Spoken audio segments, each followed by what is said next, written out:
Hello, my name's Joe. I like to illustrate in my spare time, and I've been working on my own homage to the Last Supper, and I thought this might be a good opportunity to introduce some of my characters to a larger world. We'll start off with the least interesting. This weird-looking dog fella is Bugsy Bones. He's a kind of sidekick type guy, and just a background character mostly. This little chap, his name is Dormouse. He's a mouse guy, and he opens portals to other worlds with his star wand. He goes on all sorts of interdimensional adventures.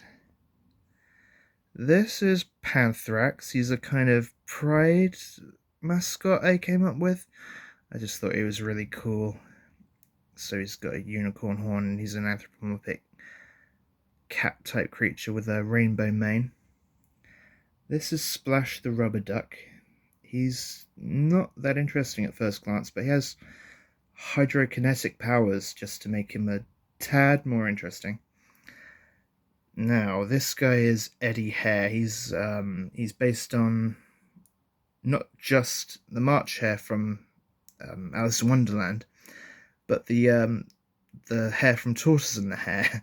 So he's like a competitive gamer type guy, and he's very fond of a game called Virtual Showdown, where you can play as any pop culture character in existence. And he's very good at it. He rarely loses. Now, this is the jewel in my imagination crown. The one I'm most proud of. I mean, she's not that great. To some, I don't know. Well, you'll get the chance to tell me what you think of her. This is Samaraptor. So she's a sword-wielding raptor lady, and I haven't quite decided on what backstory to go with.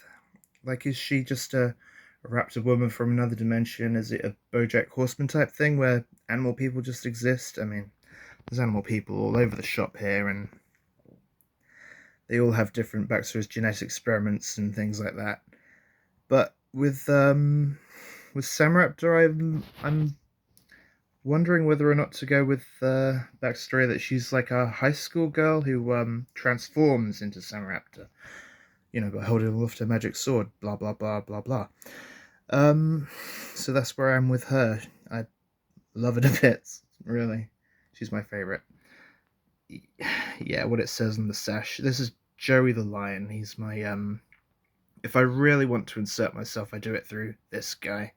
I usually draw him as a in the Sonic the Hedgehog type style, because he started life as a Sonic Sona, my Sonic Sona. So that's him. Right. So who do I talk about first? Neptus. He's my fish man, my attractive fish man.